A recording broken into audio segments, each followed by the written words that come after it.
مرحبا بكم مشاهدي موقع طنجة 24. نستضيف في هذا اللقاء فنانة مغربية عاشقة الجمهور، عرفها من خلال أفلام رفقة مخرجين كبار من أمثال محمد إسماعيل ومن خلال إطلالتها على التلفزة المغربية. نستضيف الفنانة أمل صقر. أمل صقر، مرحبا بك في موقع طنجة 24. بودنا أن نعرف سر تواجدك هنا بمدينة طنجة. السلام عليكم. هذا كنعتذر على الصوت ديالي، شويه ضربني البرد في طنجة. مرحبا بكم، مرحبا بجميع متتبعي هذا الموقع النت ديال طنجة 24. انا متواجده هنايا في طنجة حيت كنصور واحد التلفزيون سميتو اخر الرومانسيين. انا عندي فيه البطوله، انا ومراد الزاوي، وكاين بطبيعة الحال ممثلين كبار اللي مثلوا منهم الفنان الكبير عبد القادر موطاع، امال التمار ومهدي الوزاني، واحد الطفل اللي هو يعني اكتشاف المخرج كمال. دونك هذا هو أنا شي سر تواجدي في طنجة، والفيلم كله غيتصور في طنجة إن شاء الله. أستاذ أمال، بعد مشاركتك في الفيلم زمالعك رفقة المخرج محمد إسماعيل، كان هذا الفيلم صدى طيب بمدينة تطوان في افتتاح مهرجان المتوسطي. شنو كان الشعور ديالك من خلال الأصداء اللي تلقيتيها؟ كنت فرحانة بطبيعة الحال، لأن احنا كممثلين ملي كينجح عمل بطبيعة الحال كنفرحوا.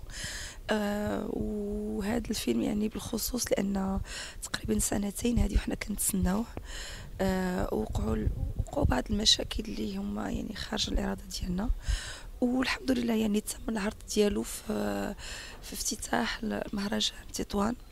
وهذه كانت مبادرة طيبة، واتصلوا بيا يعني الناس. للاسف كان عندي الخدمه، ما كانش يمكن لي اني نحضر.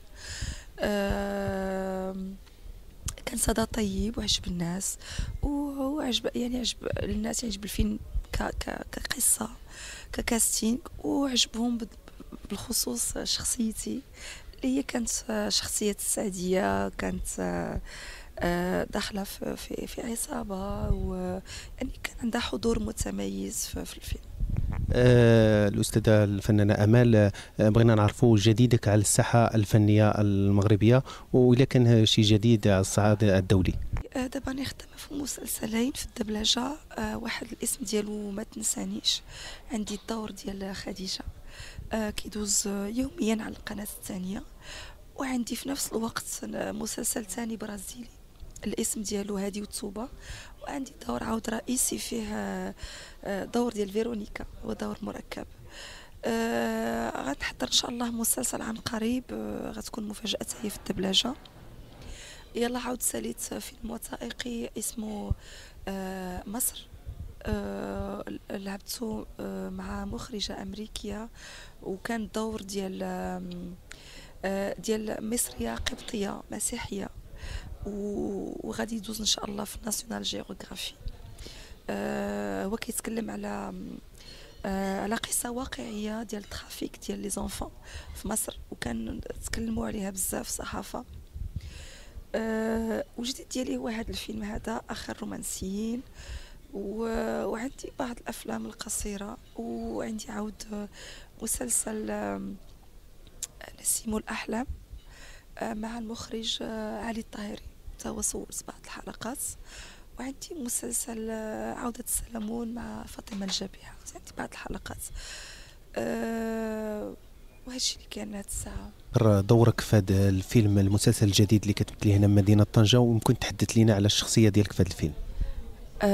فيلم ماشي مسلسل، تلفيلم سميتو آخر رومانسيين. عندي البطولة فيه كيف ما قلت لك، كتكلم على فتاة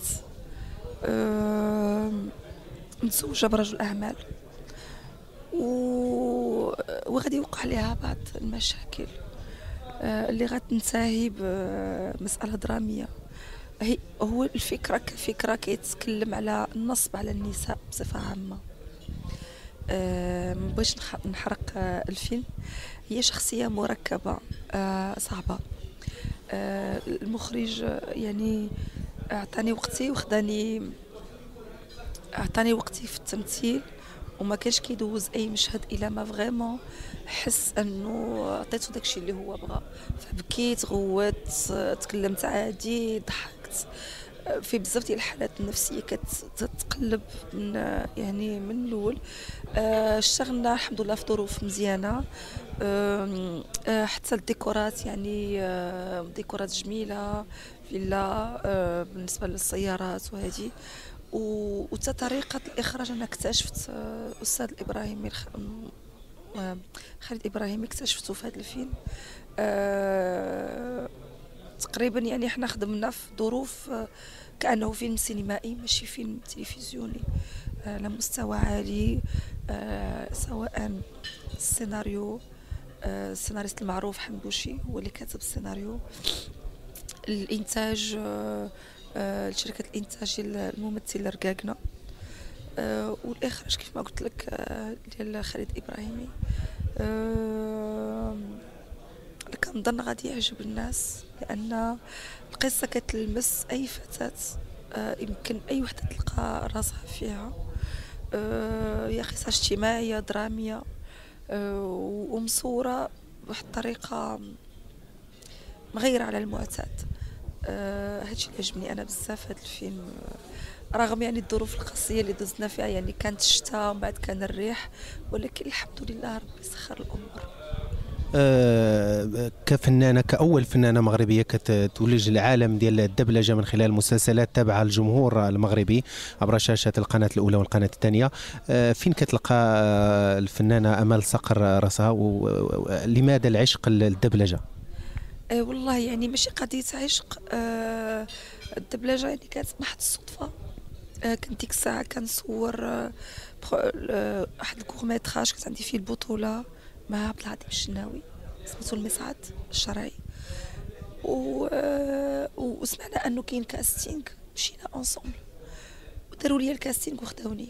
يعني كان فريمون محض الصدفة، ما كنتش معولة على انني ندبلج، لا. واصلا ما كانش في راسي في المغرب كاين دوبلاج.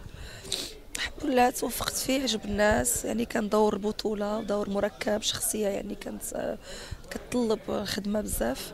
وخدمت 6 شهور ف 120 حلقة. عجب الناس بزاف، تفاجئوا انه مكسيكيين تيهضروا بالدارجة. صافي كولي بوكو دونكر، يعني كتبوا لي صحافة بزاف. فين كنلقى نفسي؟ انا كنلقى نفسي فيهم بجوج. تيبقى حتى هو فن، سي فري كنلعب يعني بصوتي، ولكن تيبقى حتى هو درامي. الا ما كنتيش كتحس بصوتك ممكنلكش تعطيه. خاص تقنع المشاهد بالصوت، هو اصعب من التمثيل يعني ما يمكنلك تعطي واحد الحالة نفسية يشوفها المشاهد ويحس بها. بالنسبه للدبلجه الا صمتي ما يمكنش، خصك تعطي بالاحاسيس. فهذا هو اللي صعيب شويه في الدبلجه، لان تنبقاو في الاستوديو وكنبقاو كنسجلوا، وخصك تقمص. خصنا نصوروا 5 حلقات في الاسبوع، الا كان دور رئيسي كيكون على الاقل واحد 3 4 السوايع في النهار.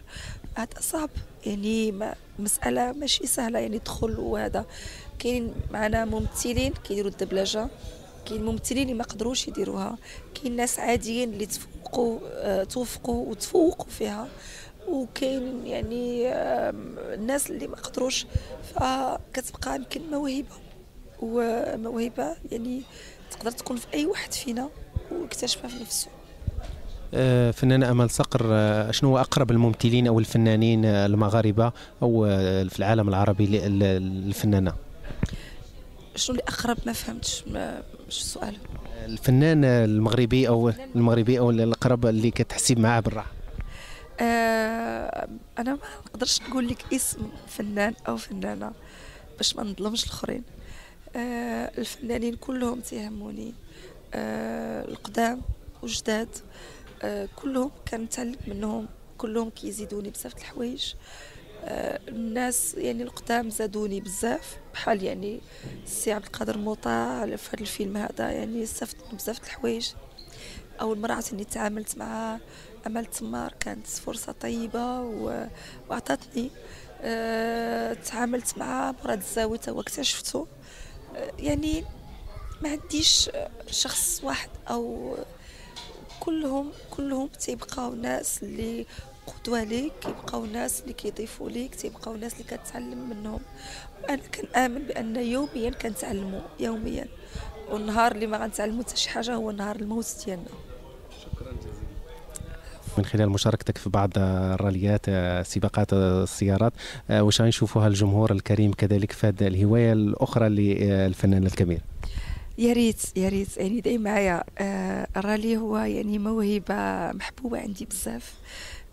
للأسف يعني أنا كل مرة كتجي شي دورة كيكون عندي تصوير أو نكون مشغولة، يعني ما يمكنش ليا أنني نغيب. فيا ريت يعني يكون حظي شوية صغير باش أنني الفترة اللي غادي يكون فيها الرالي ما يكونش عندي العمل، وهي هذيك إن شاء الله نشارك فيه. السياقة من المواهب المحبوبة عندي، وخصوصا الرالي لأنه هذا الرالي ماشي ديال السرعة، هو رالي ريغولاريتي، يعني يجب احترام مسافة بسرعة في مسافة محددة. واللي كيتميز به اكثر هو انهم كنكتشفوا البلاد ديالنا، يعني كنمشيو المناطق صعبه، كنمشيو المنحدرات، كنمشيو الاماكن اللي يعني شخص عادي ما يمكنش يوصل لهم. فيعني كنحيي سعيده الابراهيمي اللي هي منظمه هذا الرالي، وهي سباقه رالي اصلا كانت غتشارك في باغي داكار، اللي هي دائما تختار يعني مناطق، مرة الشمال، مرة الجنوب، مرة الشرق، يعني كل مرة كتختار فكنكتشفوا. وعاد كيكون يعني واحد الإحساس بالطبيعة أكثر، لأنك كتكون قريب من الطبيعة، كنجلسوا في الأرض، كناكلوا اللي كنكتشفوا كيف ما قلت لك أنا البلدان والقرى. كنا شفنا إيميل شيل، شفنا البحيرات، يعني شفنا مناطق يعني صعبة. و يعني بالنسبة لي أني كنت ما شاركت فترة اللي ما كانش يمكن لي أنا